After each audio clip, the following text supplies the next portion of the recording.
नमस्कार श्रोताओं, आप सभी को सुनाती हूँ कहानी कांटे भरी राहें भाग 2। कृपया हमारे चैनल को लाइक, शेयर, कमेंट्स और सब्सक्राइब कीजिए ताकि मुझे प्रेरणा मिलती रहे और आप सभी को नई कहानी सुनाती रहूं। मीठालाल जी के साथ वार्तालाप के बीच सावित्री देवी आक्षेप जताते हुए कहती है, अगर विनीता के बेटा श्रीकांत बीच में पढ़ाई छोड़कर कोई छोटी मोटी काम करने लगा तो भविष्य अंधेरे में चली जाएगी। कल को उस काम को छोड़कर वैसे ही कुछ गलत काम करने लगेगा, क्योंकि 3,000 रुपया के आमदनी में विनीता अपने घर कैसे चलाएगी। ऐसे में बेचारा विनीता के बेटा श्रीकांत भी चोरी जैसे कोई काम करता रहेगा, क्योंकि लोगों के पास काम धंधा न होने पर यही एक काम आसान दिखती है। मीठालाल जी आक्षेप जताते हुए कहने लगे, श्रीकांत ठीक ही तो कहता है, उसे प्लम्बर की काम सीखने में 5-6 साल लग जाएंगे।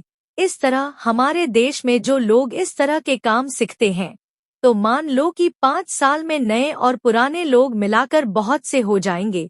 ऐसे में अगर एवरेज निकाल लिया जाए तो मुश्किल से महीने में 10-12 हजार रुपया कमा पाते हैं। 10-12 हजार रुपये में आजकल कोई परिवार नहीं चला पाते। इस तरह के छोटे छोटे काम केवल शहर में चलते हैं, गांव में नहीं, और पढ़े लिखे बच्चे गांव छोड़कर शहर की ओर रुख कर रहे हैं, इस उम्मीद के साथ कि शहर में कुछ ना कुछ तो काम मिल ही जाएंगे।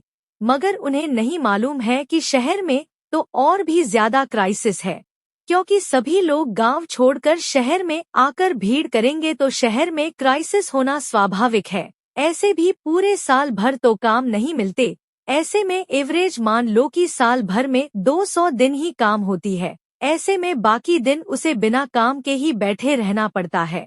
दूसरी बात है कि अगर सभी बच्चे श्रीकांत की तरह पढ़ाई छोड़कर छोटे छोटे काम की ओर चल पड़ेंगे तो देश भर में शिक्षित युवाओं की कमी हो जाएगी, जिनके भविष्य सुखदायक नहीं होंगे, वरन उनके जीवन अंधेरों में घिर जाएंगे, जो उसके खुद के तथा उसके परिवार के साथ साथ हमारे देश के लिए भी नुकसानदायक है।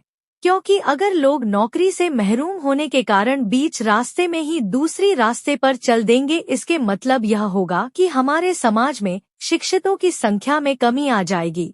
यहाँ पर एक बात याद आ रही है जो गहराई से सोचकर देखने की आवश्यकता है कि हमारे देश से शिक्षित युवा वर्ग विदेशों में जाकर बसने लगे हैं।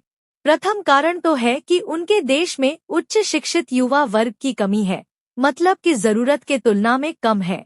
इस कारण उनके देश में उन्नयन मूलक काम के लिए विदेशों से उच्च शिक्षित कैंडिडेट को हायर की जाती है। इस प्रसंग में एक बार अमेरिका के पूर्व राष्ट्रपति बराक ओबामा ने अपने देश के युवा वर्ग को सलाह दी थी कि अगर तुम लोग ठीक से पढ़ाई लिखाई नहीं करोगे तो विदेशों से उच्च शिक्षित युवा वर्ग आकर तुम्हारे जगह पर नौकरी करेंगे, जो बाद में तुम लोगों के लिए दुखदायक विषय साबित होंगे। अमेरिका बाहर से हाईली क्वालिफाइड बच्चों को हायर करके ऊंची सैलरी देकर काम ले रहे हैं और उनके देश उन्नति के शिखर पर पहुंचकर विकसित देश बन गया। मगर हमारे देश के शिक्षित युवा वर्ग यहाँ पर नौकरी न मिलने पर विदेशों में जाकर अपने ज्ञान की योगदान दे रहे हैं, मगर यहाँ पर उन्हें अवसर नहीं मिल रही है। ऐसे में हमारे देश विकसित होने के बजाय और भी पीछे चली जा रही है। इस बात को थोड़ा गहराई से विचार करने की जरूरत है। हमारे बगल के कोई एक परिवार करोड़पति बन गया, 4 मंजिला भव्य महल बनवा कर रह रहे हैं, कि मतलब पूरा देश की उन्नति नहीं हो जाती। जब सभी लोग करोड़पति बनेंगे और सभी को उचित नौकरी मिलेगी तथा पश्चिमी देशों की तरह हमारे देशवासियों को सरकार के तरफ से 100% सामाजिक सुविधाएं उपलब्ध होंगे, तभी तो हमारे देश विकसित कहलाएंगे। अब तो परिस्थिति ऐसी है कि गरीबों के बस्ती को उजड़कर भव्य महल बनवाई जाती है और गरीब लोग आहें भरते हुए दिन गुजरते हैं। तन्मयता के साथ सुनते हुए पत्नी सावित्री देवी कहती है, मुझे तो कभी कभी बड़ी चिंता होती है कि शहर में बड़ी बड़ी बिल्डिंग खड़ी हो गई है, कुछ नए ट्रेन चल गई, कोई शहर में मेट्रो रेल चल गई, कुछ फ्लाईओवर बन गई, बस समझते हैं कि खूब विकास हो गई, इसी को ही विकसित देश कहते हैं। मुझे संगीतकार हेमंत मुखर्जी के एक गाना याद आ रही है, खिड़की से सिंह दरवाजे तक यहीं, तो तुम्हारा धरती है, जैसे कि पहले राजा महाराजाओं के होती थी। उनके शहर यही कोई 2-4-6 किलोमीटर के किला के परिधि तक ही सीमित होती थी और लोग उसी में ही खुश थे। मगर उसके आगे जो धरती बहुत बड़ी है उसे समझने की कोशिश ही नहीं करते थे। खिड़की से सिंह दरवाजे तक यही तो तुम्हारी पृथ्वी है, उसके बाहर भी दुनिया है, तुम लोग नहीं जानते और जानने की कोशिश ही नहीं करते। असल में हमारे आंखों में तो पर्दा डाली हुई है, मन पर भी पर्दा डाल दी गई है। चारों ओर विकास की ढोल पीटी जा रही है, मगर लोगों को यह नहीं मालूम है कि विकास किसे कहते हैं। कोई 2-4 जन महंगा कार खरीद लिया और महंगी शराब पी ली, आपने परिवार में वाइफ हस्बैंड मिलकर लाल पानी पी लिया कि हमारे देश में विकास हो गई है। अब सुरभि के बात करती हूँ।